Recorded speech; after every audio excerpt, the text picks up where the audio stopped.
So hello everyone, welcome to another auto code generator demo. So in this video, so we have Singaram on the other side and then Ruben here on this side.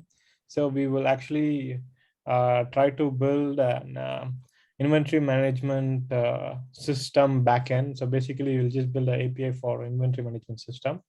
So as a part of this code generation, so the system will also generate the code to test the individual endpoints that were generated. So you can actually go to this autocodegen.com. So I will leave it in the description of this video. So you can actually check it out. So before we go into this video, so we would like to request you all to like, share, and subscribe to the channel. So that will help the channel a lot. So yeah, so let's just get started. So you just click on get started uh, page button, and then it will actually take you to the platform. So if you haven't signed up, so it will look something like this. So you can just click to sign in. So you can actually continue with Google. If you have any other account, then you can actually use it, or you can just create your own account. So over here, you can actually shop. So currently I don't have any. Yeah, I have one hardcore project and one, I think I have one normal project that's left. So if you're starting new, so you can buy one of these as per your requirements. And then once you do that, it will appear. If you buy the hardcore, it will appear in hardcore section. If you buy standard, it will appear in your project section. So we'll just go with, I bought one hardcore project, and then so I get to create 20 projects in total. If you buy the hardcore, it's valid for 1 year. Then you just click on start building. So you just so we already have this inventory management, so but we tried to create a new one, for the sake of this tutorial. So we call it my store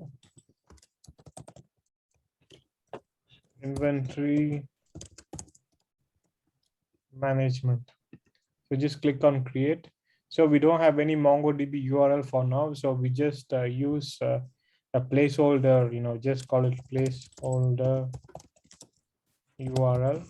Then you just click update.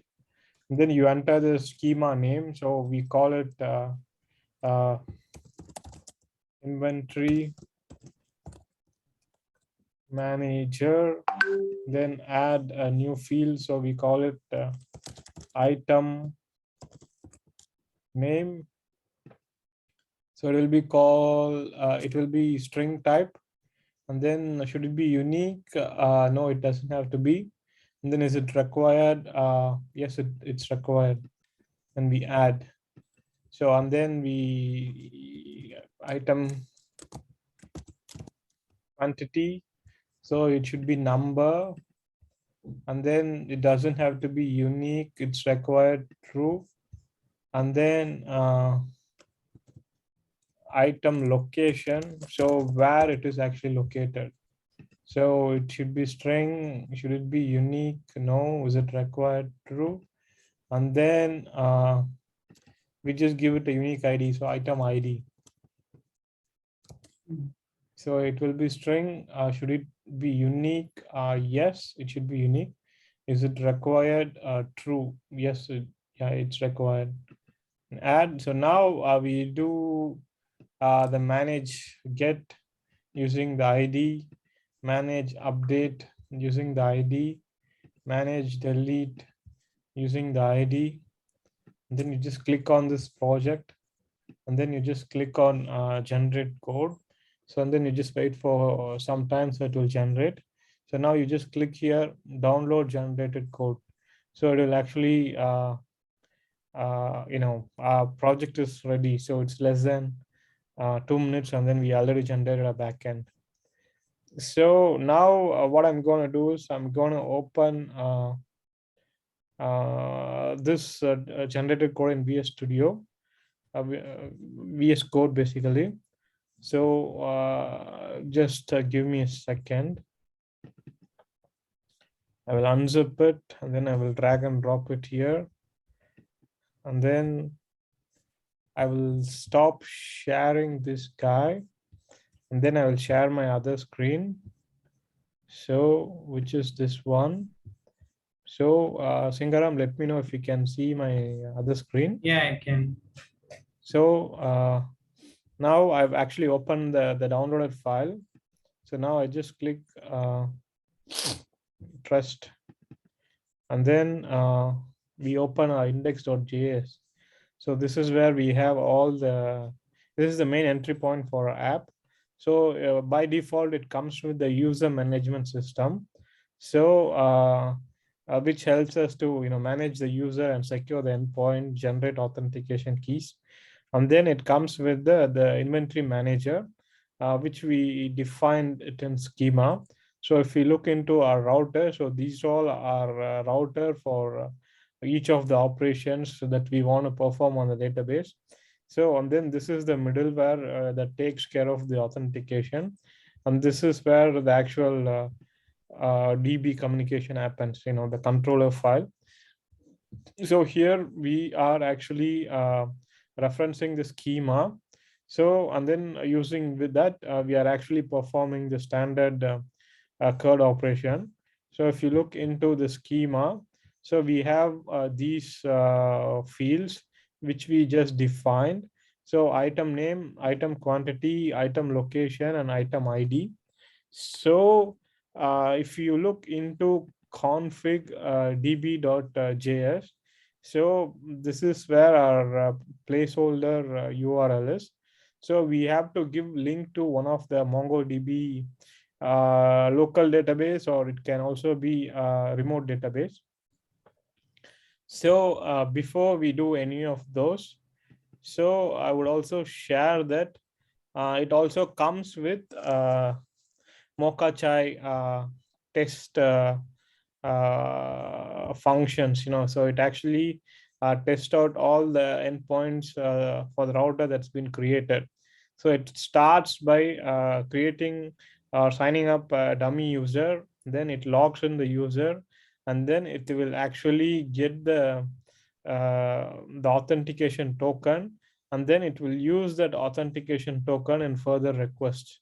So it can actually test. It comes with the testing actually, so you don't have to write the testing also. So now you can open a terminal and then do npm install. So it is going to look into this package.json, and then it will install all the necessary dependencies. And then we have to replace the URL with the actual one. So I will use my personal MongoDB URL for this demo. So I will just stop sharing the screen for now. I will swap out the URL. Yeah, Singaram, you have anything so far? Any questions? So how does it, so what is it doing? So there is a router and there's a schema based on, The yeah, input. so I'm not familiar with the terms, yeah. So Yeah. what is the schema? So based on the input the user is given, right? So now the idea for the inventory management system is, you have an items in your warehouse.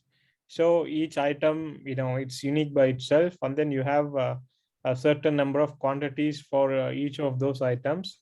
And then you will also have a location, where it is being kept in your warehouse, basically.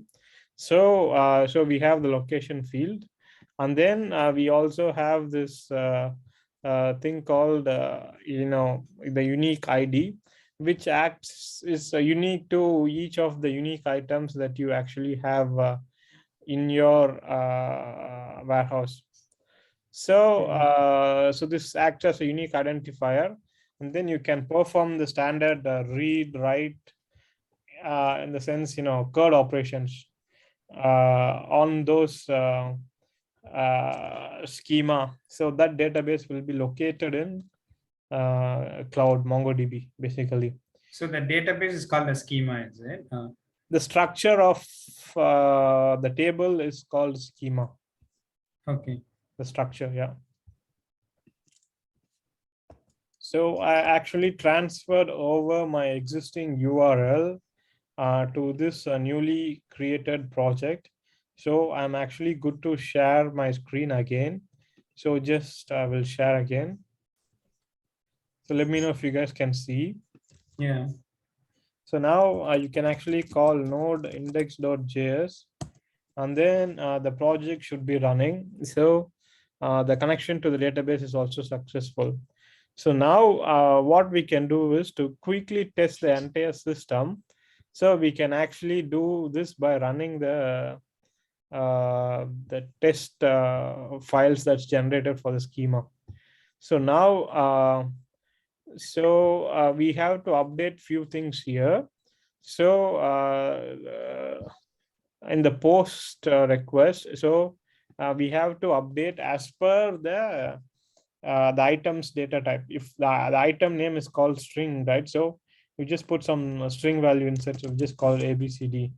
Then quantity is number, so we put 100.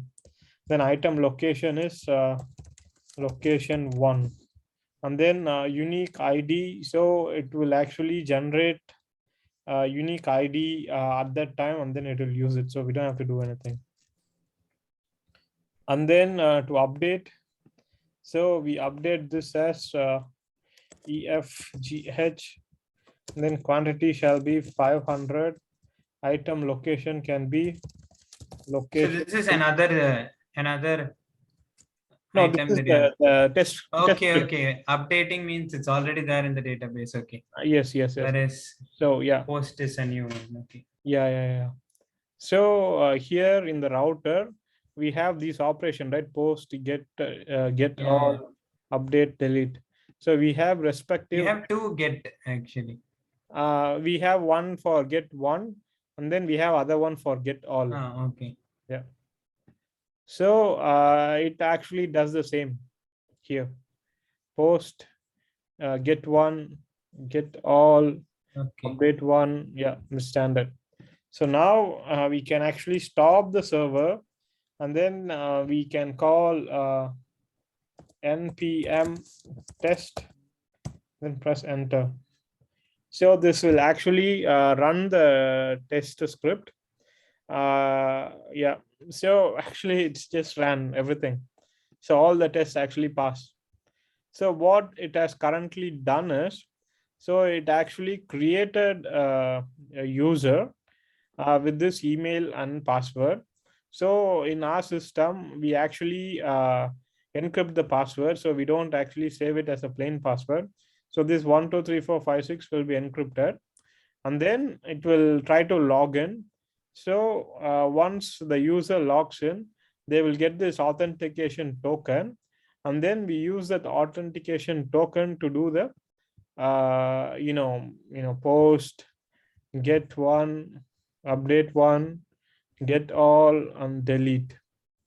So it ran all those tests with all these using these authentication token that we see, and then all 7 tests pass. So you have a perfectly working API endpoints that you can use to deploy an inventory management system.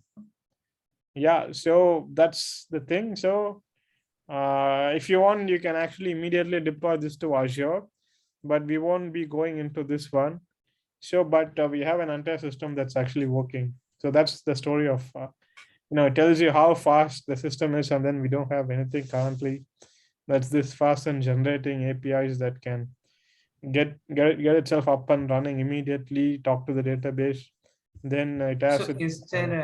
Yeah. is there like a HTTP URL in which you can Yeah. put this? So if you want the HTTP URL, so you can run it from localhost. So when you stop it and then you call node index.js, it's actually running on port 8080. So you can launch Postman, and then localhost slash this guy inventory manager slash all those routes that we just saw. So that's the standard. But we actually tested all these routes by running the Mocha test framework. So Okay. we literally tested. So you don't have to open Postman, input these links one by one, and then test it out. It's just waste of time. So just focus on, let's say that you have some business logic on top of this. Just focus on that one. So that's the important idea. You can also write a wrapper around this one, so you don't have to touch the actual core aspect of the code operation. Yeah. So you just So have, does the end user, will they need to, like if they want to add something to the database, yeah. so they have to go into this code and then they have to write that and then they have to post it, is it? Or No, right? So let's say if you deploy this to Azure, okay, so in Azure you can do a plus yeah, and yeah. stuff No, like no, that. no. You can use the API, make API call, right? That's the main reason. It's a REST API, right? So app service, sign in. Okay, so it's like the company needs to write its own code that calls your API in order to publish to the database. Uh, yes. So they just make use of the API that we are giving. Okay, okay. So let's say that you should have a front end, right? So Yeah. the front end could be React JS or any HTML application that you will have a form, HTML form. You take it as an input, item name, quantity, where you're going to put this, and then you just press post, and then use the link. So the link will actually take you to there. So that's the Mm. core of it, actually. So now we And have what the, if the database of the company needs to be authenticated? Like they will have security, right? Normally, a company, yeah, their yeah, database yeah. can't be accessed easily. So Yeah. So will you need access, like your I don't need platform access. So doesn't? that's what we did, right? When we generated the code, so we actually given the URL to the database. So this database can be located locally within your premise, or it can be located anywhere outside. It can be a cloud database. So this URL, you have to input your username and password. So it is known to just whoever are privileged information, right? So whoever knows the project, who are that level, privilege level, so they get to know the username and password. And then But so when they key in into yours, the MongoDB URL, yeah. so normally, like if you key in a So company's database URL, for you me, can't. I actually personally store the schema so that if they need to regenerate, they can regenerate. So that is why I said you put a placeholder, you type anything you want, basically. So, and then Oh, replace it after you download the code. So it won't be saved in my database, actually. Yeah. oh, okay, okay, Yeah. understood. So you just call, okay, so this is a placeholder URL for inventory management. And then once the code is generated, you just replace it. So that's the Okay. idea. Yeah. So there is a place to replace the username password Yes, in your, yes, yes, yes, yes. but not in your code, right? They'll need to make it like encrypted. Yeah, they will do it, and when you generate the URL, so it's part of the URL generation. Okay. Or if you have, we could actually do another video on how to generate the URL, and then you could do it yourself. So I can actually guide you. Yeah, it Okay. could be another video. Yeah. Okay. Yes, I recall we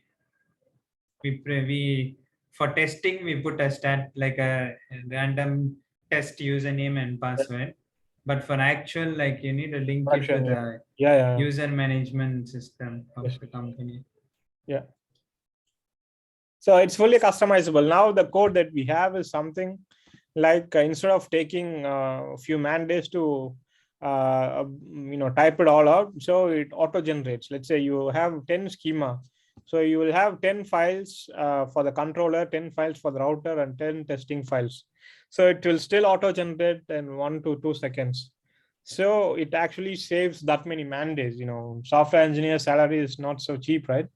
So it's actually time saver, so you can just focus on the business of it. So that's the main benefit of this platform. Yeah. Okay then. Cool. Okay then. Yeah. So I Nice. will stop recording. So thanks, Singaram, for your time and for those wonderful questions. Yeah. So we can do another video where we build REST API for some other application. And we'll also do another video where we'll have a static front end and then we generate the APIs and then we'll link both together. So those two, I promise, as another upcoming video. Yeah. Okay, good. Yeah. Thank you guys. Thanks for watching. Mm. I'll just stop sharing.